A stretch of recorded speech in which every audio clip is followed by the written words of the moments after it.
시청자 여러분 안녕하십니까?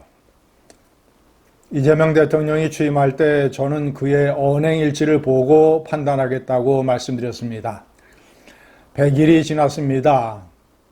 한마디로 정권이 너무 가볍다, 경박하다, 점수를 아무리 잘 줘도 50점에 불과하다. 이것이 제 평가입니다. 정권의 경박성, 대통령의 가벼움, 이런 것들은 어제 기자회견을 보면 잘 알 수 있습니다.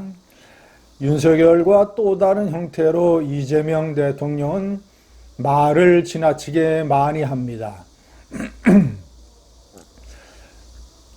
기자의 질문에 대해서 보통 무슨 4분, 5분, 많게는 10분 가까이 장황하게 불필요한 얘기를 쏟아냅니다.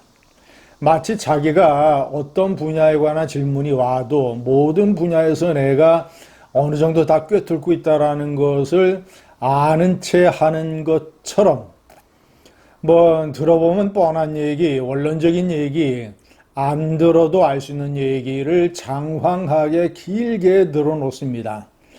저는 그 자리에 참석한 외신 기자들이 동시통역으로 다 들었는데 과연 어떻게 생각할 것인가 궁금합니다. 무슨 저런 기자회견이 있나? 트럼프나 외국 정상의 기자회견들은 그렇지 않습니다. 핵심적인 질문에 대해서 그날 뉴스가 될 수 있는 핵심적인 답변들을 주로 해냅니다. 시청자 여러분, 무슨 기자단들이 공통으로 합의한 질문 A, B 거기 152명이 참석을 했는데 외신 기자들 빼고 대부분이 전부 다 좌파 성향, 친 이재명 성향의 언론들, 마이너 언론들이 대부분입니다. 그러면 대다수로 공통된 질문을 형성을 하면 A든 B든 이재명 대통령에게 골치 아픈 질문, 그리고 국민들이 가장 알고 싶은 날카로운 질문, 이런 것들이 들어가겠습니까? 그저 두리뭉술 무슨 주택 공급 대책이 어떻게 되느냐, 요 정도 한심한 질문들이 들어가게 마련이고, 그래서 또 그걸로 해서 대부분의 시간을 소비해냅니다. 저는 이런 것들도 이 탁현민식의 아이디어가 아닌가 이런 의심을 합니다.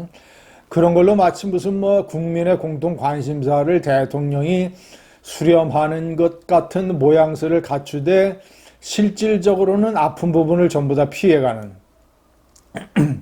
추첨으로 하니까 확률상 조중동이라든가 TV조선 또는 채널 A 연합뉴스, JTBC 또는 기타 등등 이 문화일보, 이 메이저 언론이 채택될 가능성은 대단히 낮습니다.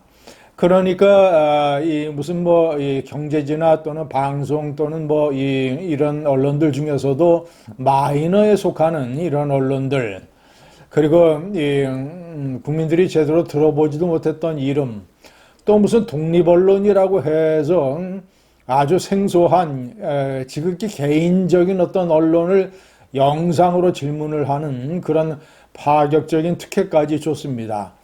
전부 다 이런 것들은 일종의 어떤 메이저 언론의 메이저급 질문, 이 날카로운 질문 핵심, 이런 것들을 전부 다 피하고자 하는 일종의 물타기 마사지 전법입니다.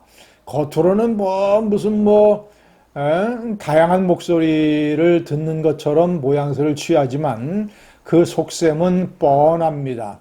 그러니까 조국 사면같이 국민이 5대3으로 반대하고 분노하는 이런 질문들,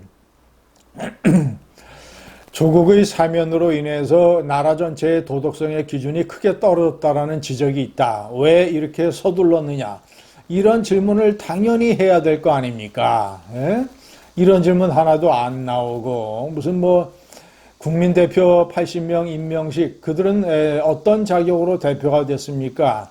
그리고 대통령이 헌법에 따라서 직선제로 선출이 돼서 취임 선서를 해서 취임을 하면 되지, 구태여 어떤 자격도 없는 어떤 헌법의 규정도 없는 그런 대통령 임명식을 왜 했습니까?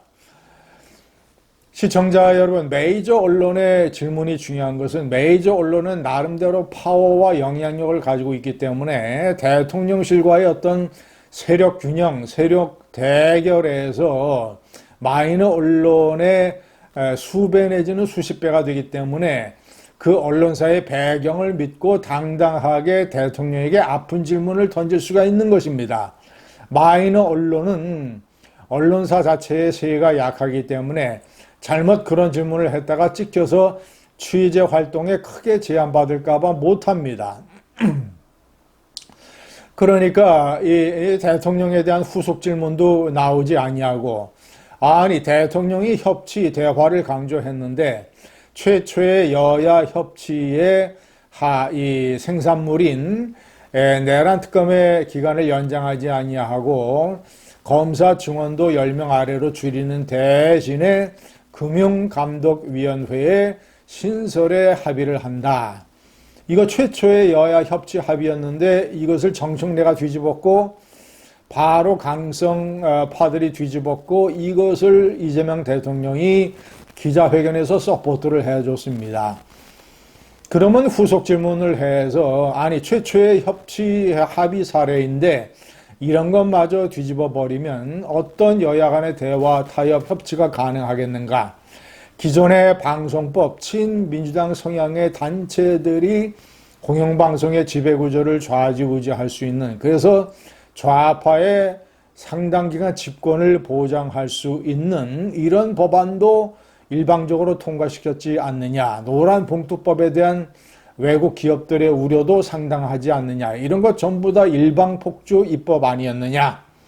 이런 질문, 그리고 원전에 대해서도 대통령이 무슨 원전 하나 짓는데 15년이나 걸린다라고 부정적인 입장을 하면서 마치 탈원전 정책으로 갈 것처럼 얘기를 했습니다. 문재인 정권 때 그래서 원전 생태계가 크게 죽음 일보 직전까지 갔었는데 대통령에 대한 질문이 나와야 되는 거 아닙니까? 아니 원전 하나 짓는데 15년이나 걸린다라고 비생산성을 강조를 하고 부정적으로 얘기를 하면 아니 그러면 유럽이라든가 중국이라든가 이런 나라들은 바보기 때문에 원전을 증설하려고 하겠느냐. 그들 나라에게 그런 식으로 얘기를 하면 그들 나라가 왜 원전 프로젝트를 가동할 것이며 그렇지 않아도 미국의 웨스팅하우스의 견제를 받아서 대폭 쪼그라든 수출 원전 시장이 얼마나 타격을 받겠는가라는 질문이 당연히 나와야 되는 것 아닙니까? 이러니까 마음대로 무슨 뭐 국민주권 정부라고 제가 얘기했죠. 싸구려 음식점이 간판이 요란하다고, 맛집은 간판이 그렇게 크지 않다고, 국민주권 정부 이거 스스로 맛집이 아니라는 것을 내세우는 겁니다. 대통령의 잘난 척 기자회견, 홍보 원맨쇼 기자회견, 그런 것들이 정권 전체에 영향을 주고 그저 밀어붙이기, 입법 폭주, 국민의힘이 자당의 법사위 간사를 선임하는 것을 걸핏하면 옆집 강아지 이름도 아니고 뭐든지 내란 붙여가지고 막아내는 이런 어떤 정권의 경박한 독재성, 이런 것, 정권이 너무 가볍다, 대통령이 경박하다, 이것이 제 평가입니다. 감사합니다.